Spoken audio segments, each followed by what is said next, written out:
Selamat siang Bu Desa. Bagaimana kabarnya hari ini? Selamat siang Pak Yasin, Astungkara kabar sehat. Gimana Pak Yasin kabarnya? Nggih, alhamdulillah baik juga Ibu. Nah, ini Bu Desa, saya kesini dalam rangka ada tugas dari guru penggerak untuk mewawancarai kepala sekolah tentang pengambilan keputusan. Nah, Ibu, saya mau nanya ini, boleh Ibu ya saya nanya? Oh iya, silakan. Oke. Selama Ibu di sini, bagaimana caranya Ibu dapat mengidentifikasi kasus-kasus yang merupakan dilema etika ataupun bujukan moral?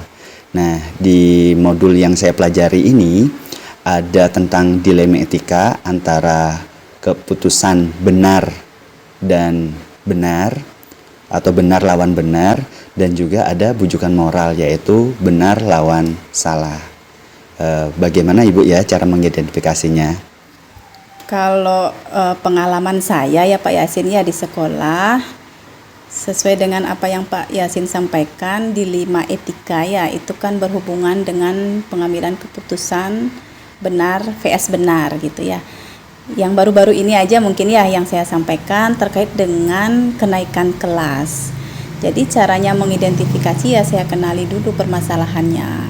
Betul nggak permasalahan yang saya alami itu masuk ke dalam dilema etika seperti itu? Nggih, Ibu. Berarti Ibu caranya yang pertama adalah mengenali dulu ya permasalahannya tersebut ya, apa masuk ke dalam dilema etika atau tidak ya, apakah mengandung nilai-nilai kebajikan begitu Ibu? Nggih. Betul sekali. Nah Ibu, untuk pertanyaan berikutnya ini, bagaimana Ibu menjalankan pengambilan keputusan di sekolah Ibu, terutama untuk kasus-kasus di mana ada kepentingan yang sama-sama benar atau sama-sama mengandung nilai kebajikan? Ya, cara saya kalau terkait dengan permasalahan ya yang tadi saya sampaikan itu kan tentang kenaikan kelas. Nah, di sini menurut saya itu adalah kasus dilema etika karena di sini ada kita berada di antara dua pilihan, dua kepentingan yang sama-sama benar. Nah, kalau permasalahan seperti ini mungkin saya mulai dari identifikasi dulu permasalahannya, saya kenali dulu, habis itu baru dilanjutkan dengan siapa saja sih yang terlibat dalam permasalahan ini. Kalau misalnya kenaikan kelas, tentu yang terlibat adalah siswanya, guru kelasnya, guru bidang yang mengajar di kelas itu, dan termasuk juga orang tua. Ya, kita cari tahu informasinya, kita kumpulkan faktanya, baru nanti kita cross check kepada orang tua, cross check kepada wali kelas dan guru kelas yang mengajar. Baru nanti kita putuskan melalui rapat Dewan Guru dan Dewan Pendidik sesuai dengan kriteria kenaikan kelas yang ada di sekolah saya di sini, begitu Pak Yasin. Oh, nggih Ibu. Berarti Ibu sudah ini ya, sudah memikirkan bagaimana caranya ya untuk mengambil keputusan itu ya. Jadi saya lihat itu tadi sudah sangat komplit ya. Lalu Ibu untuk langkah-langkah prosedurnya yang lebih spesifik bagaimana Ibu? Nggih. Iya, seperti tadi yang saya sampaikan Pak Yasin ya, saya kenali dulu permasalahannya. Kemudian saya mungkin mencari siapa saja yang terlibat kan seperti itu ya. Saya panggil mungkin orang tuanya, mungkin berbicara dengan guru kelasnya. Kenapa sampai anak kelas 3 belum bisa membaca. Nah, seandainya nanti kita putuskan bahwa anak itu tidak naik kelas sesuai dengan kriteria kenaikan kelas yang ada di sekolah kita, tentu juga kita pertimbangkan yang lainnya juga ya, psikisnya dia. Ketika dia tidak naik kelas nanti bagaimana nanti dia, apakah nanti anaknya mau dia sekolah lagi. Kan biasanya kalau anak kecil yang di kelas 3 itu dia udah punya rasa malu kan, ketika dia tidak naik kelas nanti mungkin dia nanti enggak mau sekolah, pasti ada rasa kasihan sebenarnya. Nah, ini dah sebenarnya dilema kami sebenarnya. Sementara kami punya acuan kriteria kenaikan kelas, tapi di sisi lain kami punya rasa kasihan sebenarnya. Maka dari itu keputusannya kan harus berdasarkan dari fakta-fakta bukti-bukti lah yang sudah kita kumpulkan, baru kita putuskan dalam rapat Dewan Guru nanti gitu. Nggih, berarti Ibu mengenali dulu, kemudian mencari fakta-fakta sebenarnya ya, apa pada yang terlibatnya benar. Berarti menurut Ibu hal yang Ibu lakukan itu sudah efektif ya dalam pengambilan keputusan dalam kasus-kasus dilema etika. Lalu bagaimana tantangan dalam pengambilan keputusan pada kasus-kasus dilema etika tersebut, Ibu? Kalau tantangan di kasus yang saya hadapi ini sebenarnya luar biasa sih tantangannya, karena kita berada di antara dua pilihan yang sama-sama mempunyai kepentingan. Yang satu, kita sudah punya acuan tentang kriteria kenaikan kelas, tapi di sisi lain kita ada rasa kasihan di sana. Itu sih sebenarnya tantangannya. Memilih di antara dua pilihan yang sama-sama benar itu yang susah. Oh, nggih Bu, berarti tantangannya itu memilih yang sama-sama benar ya. Yang satu mungkin keadilan bagi teman-temannya yang lain, terus yang satunya itu adalah rasa kasihan Ibu. Nggih ya, bagaimana nanti psikis si anak itu Bu ya. Ya Ibu, lanjut ke pertanyaan berikutnya. Lalu misalkan dalam penyelesaian kasus dilema etika tersebut, apakah Ibu langsung menyelesaikan di tempat tersebut ataukah ada jadwal untuk menyelesaikannya Ibu? Dan bentuk atau prosedur seperti apa yang Ibu jalankan? Kalau saya, karena ini kasusnya dilema etika, itu tentu tidak bisa kita selesaikan dengan terburu-buru ya. Apalagi langsung menyelesaikan di tempat itu, karena kan harus banyak pertimbangan yang kita pikirkan. Apalagi ini sama-sama benar seperti itu. Kita yang terlibat di dalam kasus seperti ini kan tidak hanya kita, pasti banyak orang. Kalau seperti kenaikan kelas itu ada orang tua, ada guru kelas, kemudian ada guru bidangnya mungkin dan siswanya itu sendiri. Jadi ya harus melalui beberapa tahapan yang sudah saya jelaskan tadi. Kita kenali, kemudian kita libatkan siapa yang terlibat, kita cari faktanya, kita cross check, baru kita putuskan berdasarkan rapat Dewan Guru dan Pendidik. Seperti itu mungkin singkatnya. Berarti Ibu tidak langsung ya mengambil keputusan pada saat itu ya. Berarti Ibu itu harus mengetahui tadi langkah-langkah tadi Ibu berikan itu ya, mengenali dulu, kemudian siapa yang terlibat, lalu kemudian juga mencari fakta-faktanya, benar Ibu. Nggih. Nggih, Bu. Lalu nanti diputuskan secara musyawarah Ibu. Nggih. Nggih. Nah, pertanyaan berikutnya Ibu. Baiklah Ibu, tadi kan Ibu sudah mengatakan bahwa siapa-siapa yang terlibat Ibu ya. Berarti kan ada faktor-faktor pendukungnya Ibu dalam pengambilan keputusan ya Ibu ya. Selain orang-orang yang terlibat, faktor-faktor pendukung yang lain Ibu dalam pengambilan keputusan dalam kasus dilema etika ini bagaimana Ibu? Faktor pendukung yang lain ya, selain orang-orang yang terlibat itu menurut saya itu faktor internal sih sebenarnya. Jadi dalam mengambil suatu keputusan kita tidak boleh tergesa-gesa, jadi harus berpikir dulu secara betul-betul matang untuk menyelesaikan permasalahan itu, sehingga dalam mengambil keputusan itu pun kita memang betul-betul sesuai dengan aturan lah nanti biar tidak salah seperti itu. Jadi Ibu harus ini ya memberikan waktu ya untuk agar tidak tergesa-gesa nggih. Iya ya. Ini pertanyaan terakhir Ibu. Dari semua hal yang telah Ibu sampaikan, pembelajaran apa yang dapat Ibu petik dari pengalaman Ibu dalam pengambilan keputusan dilema etika? Pembelajaran yang bisa saya petik bahwa di dalam setiap permasalahan atau kasus-kasus yang kita hadapi, terutama kasus dilema etika ya, yang merupakan pertentangan yang benar vs benar, tentu harus memiliki pikiran yang betul-betul jernih di sana ya, kita permasalahannya betul kita selesaikan dengan baik sih. Jadi segala keputusan itu hendaknya melibatkan orang yang memang betul-betul terlibat di dalamnya. Jadi tidak bisa kita mengambil keputusan itu sendiri.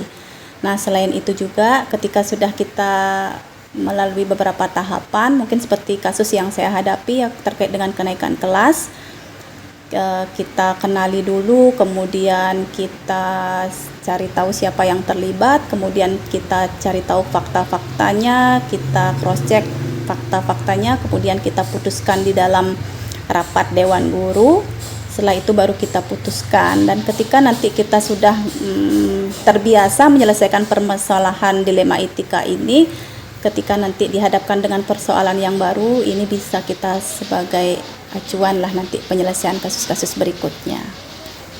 Nggih Ibu, berarti ini adalah menjadi pengalaman untuk pengambilan keputusan berikutnya, Ibu. Nggih. Ya. Siapa tahu nanti ada permasalahan yang sama sehingga kita pakailah acuan ini, kita bisa gunakan untuk pengambilan keputusan berikutnya. Ya, terima kasih Bu atas waktunya. Mohon maaf apabila saya salah-salah kata, dan sekali lagi saya mohon maaf karena telah mengganggu waktu Ibu. Nggih. Terima kasih juga Pak Yasin. Saya juga dengannya wawancara ini kan ada pengalaman sih juga, kita berbagi. Nggih, kurang lebihnya mohon maaf juga. Nggih, terima kasih Bu telah berbagi. Saya ucapkan terima kasih banyak dan selamat siang Ibu. Nggih. Assalamualaikum Bu Dina, bagaimana kabarnya hari ini? Waalaikumsalam, alhamdulillah sehat. Bagaimana kabarnya Pak Yasin? Nggih, sehat juga alhamdulillah Bu. Maaf Ibu mengganggu waktunya. Hari ini saya ingin mewawancarai Ibu tentang tugas saya di guru penggerak, yaitu tentang bagaimana cara pengambilan keputusan di sekolah Ibu. Bolehkah Ibu? Oh, boleh. Nggih Bu. Kita langsung saja Bu ya, untuk pertanyaan yang pertama ya. Selama ini bagaimana Ibu dapat mengidentifikasi kasus-kasus yang merupakan dilema etika atau bujukan moral? Saya melihat bahwa kasus dilema etika atau benar melawan benar, di mana itu merupakan situasi yang terjadi di mana kita harus memilih dan memutuskan antara dua pilihan. Kedua pilihan itu benar secara moral tetapi bertentangan. Sedangkan bujukan moral atau benar melawan salah, yaitu situasi atau keadaan kita harus mengambil keputusan antara benar dan salah. Begitu Pak Yasin. Nggih Bu, ya memang sangat sulit Bu ya, karena itu merupakan sesuatu kebenaran yang sama-sama benar. Berikutnya Bu, lalu bagaimana Ibu menjalankan pengambilan keputusan di sekolah Ibu, terutama untuk kasus-kasus di mana ada dua kepentingan yang sama-sama benar atau sama-sama mengandung nilai kebajikan?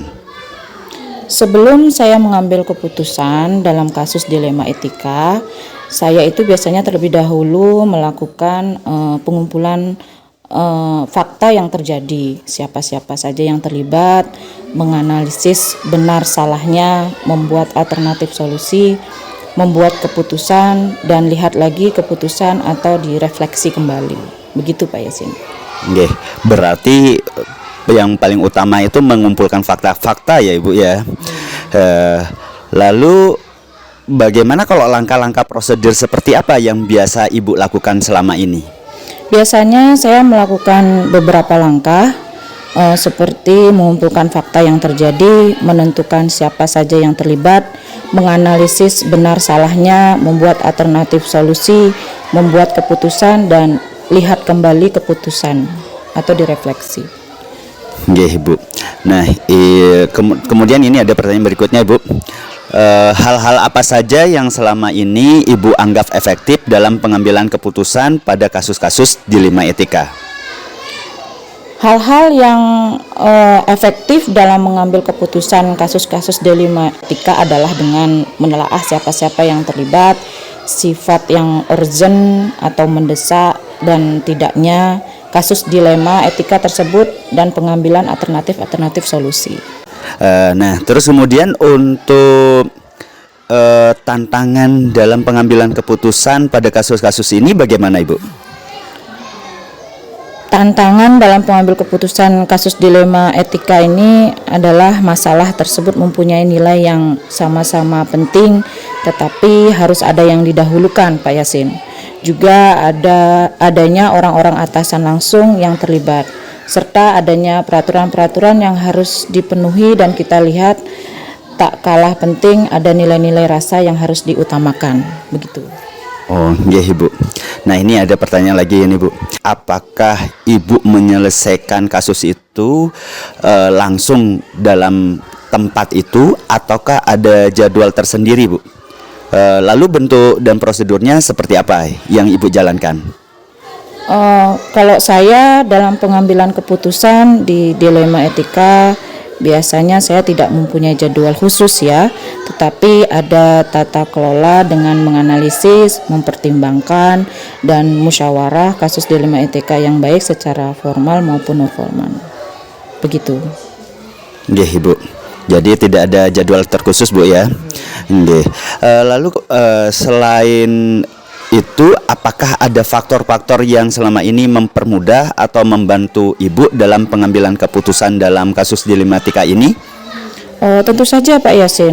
Dalam pengambilan keputusan biasanya saya selalu mengajak warga sekolah atau komite, orang-orang yang punya kedekatan personal dengan orang yang mengalami permasalahan tersebut. Jadi banyak yang membantu dalam mencari alternatif atau solusinya. Berarti banyak faktor-faktor, Bu, yang mendukung, Bu ya. Nah, ini pertanyaan terakhir, Bu. Dari semua hal yang telah disampaikan, pembelajaran apa yang Ibu petik dari pengalaman Ibu mengambil keputusan dilema etika? Pelajaran yang dapat diambil, saya menjadi bijaksana dalam menganalisis sebuah permasalahan untuk jadikan pertimbangan menentukan solusi yang tepat dan terbaik. Nggih, Bu, terima kasih atas waktu yang diberikan. Mohon maaf apabila saya telah mengganggu waktu Ibu atau mungkin ada perkataan yang salah. Saya mohon maaf yang sebesar-besarnya. Terima kasih juga atas jawaban yang sekaligus pengalaman yang Ibu berikan kepada saya. Sama-sama Pak Yasin, semoga bermanfaat ya. Terima kasih, Bu. Assalamualaikum. Waalaikumsalam.